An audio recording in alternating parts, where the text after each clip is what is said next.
안녕하세요. 반갑습니다. 어서오세요. 네, 반갑습니다. 목소리 잘 들리시나요? 목소리 들리시면 채팅 좀 부탁드리겠습니다. 네. 좋아요 한 번만 좀 부탁드리겠습니다. 방송. 네, 바로 라이브 시작해보도록 하겠습니다. 반갑습니다. 우선 어제 반등을 말씀드렸던 자리를 깬 다음 추가적인 하락이 나와주고 있는 상태의 비트코인입니다. 15800 정도를 손절로 말씀을 드렸었는데 어제 거의 15457 정도까지 뺐다가 다시 오늘 일봉에서 재차 하락을 해주고 있는 상태로 확인이 되네요. 여전히 말씀드리는 부분은 하락이 지속적으로 진행 중인 상태인데 추가적인 어떤 상승 동력, 즉 수급을 받지 못한 채로 반등이 너무 약하게 나오고 있는 모습이라는 걸 여러분들이 보실 수도 있습니다. 근데 그것도 그럴 만한 게 사실 마땅히 지지받을 만한 근거가 없는 자리긴 하죠. 단순히 기술적 반등인 데드캣 수준 정도만 기대할 수 있는 부근이기는 하기 때문에 우리가 현재 가격 구간에서 큰 기대를 하기는 어려울 수도 있겠다, 이런 말씀을 또 드릴 수가 있겠습니다. 자, 4시간 봉상으로 봤을 때는 강하게 상승 다이버전스가 형성이 돼준 상태라서 여전히 인륜적인 반등은 나와줄 수 있다고 생각은 하고 있긴 한데 매물대가 없는 자리라 좀 불안불안한 마음도 들기는 하네요. 사실 굉장히 직관적인 지표죠. 이 RSI만 하더라도 보시면 웬만하면은 이 과매도 구간 때는 인륜적인 반등이 나왔던 순간들이 꽤 있기는 합니다. 확률적으로 사실 낮은 구간은 아니긴 하죠. 이 지표가 되게 단순하고 우리가 쉽게 찾아볼 수 있는 지표라고 해서 이런 확률들을 무시하면은 안 되는 가격대에 놓여져 있기는 하다. 지금 일봉상 RSI 과매도 구간에 도달을 했는데 사실 지금도 굉장한 과매도권에 도달을 했습니다. 즉 언제든지 청산빔이 나오기에는 충분한 가격대라는 얘기가 되는 소리입니다. 그리고 지금 피보나치 확장 비율로 하락이 어디까지 이어질 수 있을지를 체크해 봤을 때 현재 0.618 부근에서 단기적인 지지가 나와주고 있는 상태고요. 그 아래 바로 매물대가 또 형성이 되어 있습니다. 매물대 가격대는 대충 14에서 15 사이라고 보시면 될 것 같아요.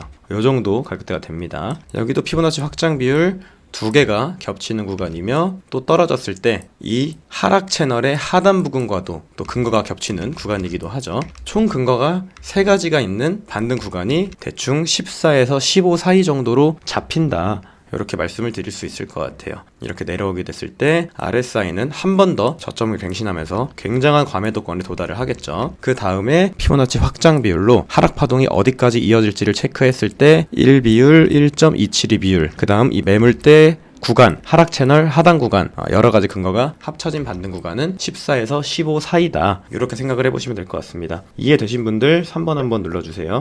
이해되신 분들 3번 한번 입력 부탁드립니다. 반등을 보는 이유가 이해되신 분들 3번 한번 입력 부탁드릴게요. 그리고 들어오신 분들 좋아요 한 번씩만 좀 부탁드리겠습니다.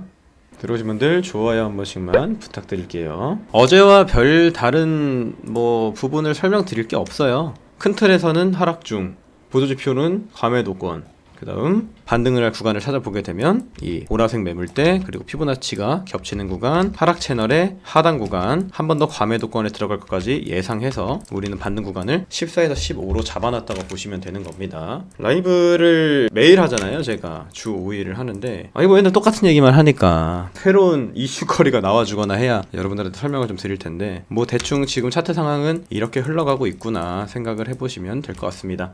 그럼 도목사님 14에서 15가 뚫린다면 다음은 어디를 봐야 할까요? 이렇게 말씀을 하실 수 있는데, 네, 태양님 감사합니다. 다음 구간은 12K 정도로 체크해 보시면 됩니다. 매물대가 가장 강력하게 형성된 구간이 12K 구간이기도 하죠. 자, 보시면 여기 보이시죠? 12K 구간에 엄청난 매물대가 또 대거 포진되어 있습니다. 이거를 한 번에 뚫고 내려가기는 저는 불가능하다고 생각을 하거든요. 그리고 개인적으로 저는 비트코인 매수에 들어갔습니다. 들어간 이유에 대해서 또 추가적인 설명을 드려보자면 저점 갱신을 여러 번 했어요. 비트코인이 보시면 한 번 했죠, 2번 했고 3번째 저점 갱신을 해주고 있단 말이야. 근데 거래량이 점점 줄고 있습니다. 반등이 나오기는 근거가 나쁘지 않은 기술적 분석 방법으로 이제 발견이 됐다. 여기서 추가 하락이 더 나올 수는 있겠지만 저는 충분히 현물로 모아가기에는 나쁘지 않은 가격대라고 생각을 하고는 있습니다. 캔들 모양이 굉장히 좋지 않아요. 충분히 한 번 더 꽂아줄 수 있는 상태인데 건데 아래 지지 구간들이 제 기준에서는 나름 근거가 탄탄하기 때문에 이제는 현물을 좀 들어가도 되겠다 싶은 생각이 좀 들어요.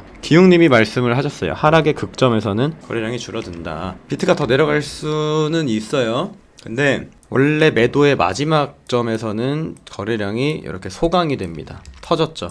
저점 또 찍죠. 줄었어요. 다시 한 번 더 찍죠. 또 줄었어요. 거래량이. 제 생각엔 단기적인 반등이 나와도 이상하지 않은 구간이라. 사실 그리고 뭐 숏을 타실 수도 있어요, 여러분들이. 근데 저는 제 개인적인 기준이 뭐냐면 이런 과매도권에서는 숏을 타지 않습니다. 반대로 과매수권에서도 롱을 타면은 안 되겠죠. 과매도권에서는 숏을 타면 안 되는 거고, 숏을 타면 안 되는 거고, 당연히 과매도권에서도 숏을 타면 안 되는 거고. RSI가 되게 이게 허접한 지표로 보일 수 있는데 되게 직관적이거든요. 그리고 여러분들이 일봉상 과매도권에 언제 도달했는지를 체크해 보시면, 자, 11월 한번 도달했죠. 그다음 9월에 도달했죠. 6월에 도달했죠. 5월 몇 달 만에 한 번씩 오는 기회입니다. RSI 일본 과매도 과매수는 몇 달 만에 한 번씩 와요. 몇 달 만에. 이게 맨날 나타나는 시그널이 아니에요. 전 개인적으로는 우리가 40K 때부터 되게 이 시장이 공포에 젖었었잖아요. 비트코인 정말 망했다. 그 얘기가 나온 지 벌써 몇 달이 됐어요. 이미 시장은 공포로 얼어붙은 시장이란 말이에요. 근데 여기서도 저는 크게 매수를 고민을 할 필요는 없다고 생각을 합니다. 늘 말씀드리지만 20K 언더는 저렴한 가격대라고 생각을 하고 있어서 뭐 투자의 선택은 또 본인들한테 있는 거기 때문에 제가 설명드린 어떤 부분들과 여러분들의 의견이 공통분모가 있다 라고 생각이 드시는 분만 한번 신중하게 고려해 보시기를 바라겠습니다. 이해되신 분들은 7번 한번 입력 부탁드릴게요. 제가 설명드린 부분 이해되셨다면 7번 한번 입력 부탁드리겠습니다. 7번 눌러주신 분들 감사드리고요. 어쨌든 아니면 여러분들 이런 방법도 있어요. 주위 사람들한테 한번 질문을 해보시는 거예요. 혹시 비트코인 할 생각 있니? 이렇게 질문을 한번 해보시길 바랍니다. 근데 상대방이 미쳤냐? 패가망신 당하고 싶냐? 돈을 다 잃고 싶은 생각이니? 이런 답변이 나온다고 했을 땐 이제 저점이 가까워졌다라는 얘기일 수도 있습니다. 한번 지인분들과 술자리를 딱 가지면서 물어보는 거죠. 혹시 비트코인에 대해서 어떻게 생각을 하니? 너는? 근데 상대방이 그거는 이제 뭐 사기다. 비트코인은 더 떨어질 거고 디지털 쓰레기가 될 운명에 놓여져 있다.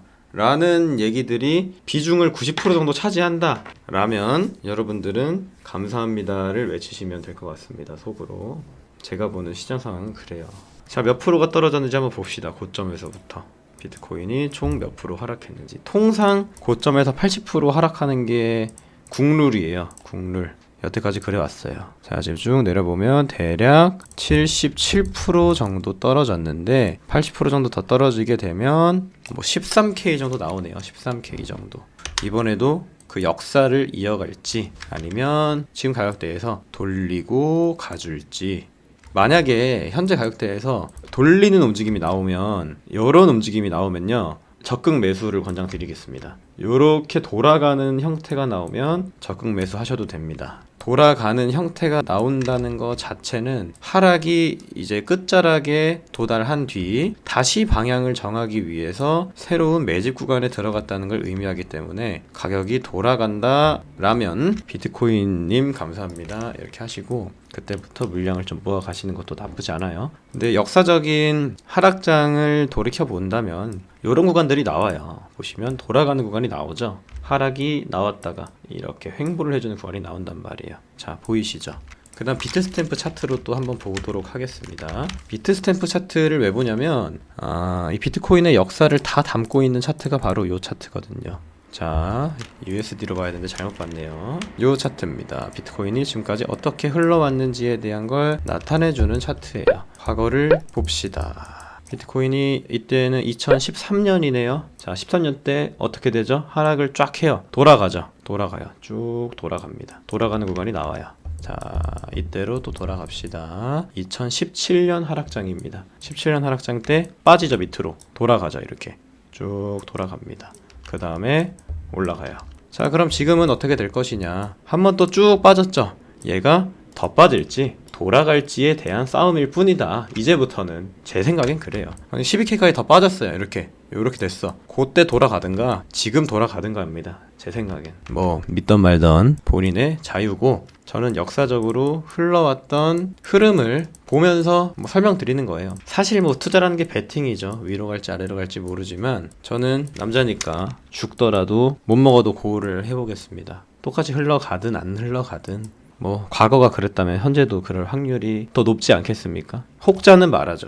지금 이렇게 이 대유동성 시대 거품이 얼마나 꼈었는데 또 과거처럼 돌아가겠니? 라고 얘기를 한단 말이에요. 자, 2차 세계대전 때 증시 절대 회복 안 된다는 의견이 아주 많았습니다. 그리고 또 뭐가 있었죠? 리먼 브라더스 사태 때 그렇게 큰 은행이 파산했다는 건 이제 경제는 정말 무너질 수밖에 없다. 줄도산이 실제로 나기도 했고 앞으로 주가는 회복을 할 수 없을 거다라는 사건도 또 있었고요. 결국에는 계속 올랐어요. 주식은 계속 올랐습니다. 코인 시장도 과연 그런 흐름대로 가질 수 있을지 모르죠. 역사가 오래되지 않았으니까. 하지만 유동성을 불어넣기 아주 좋은 상품인 건 부정할 수가 없기 때문에 요거를 천상계에 계시는 그런 높으신 분들이 과연 요거를 버릴지 안 버릴지 저는 안 버린다라고 생각을 해요. 실제로 해시레이트도 굉장히 많이 늘어났죠. 비트코인의 내재적 가치를 반영하는 해시레이트도 상당히 또 상승을 해주고 있다. 누군가는 채굴을 포기하지만 누군가는 그 포기하는 채굴자들을 신경 쓰지 않은 채 채굴장의 규모를 늘리고 있다는 걸 우리가 데이터상으로 유출을 해볼 수가 있는 또 영역이죠.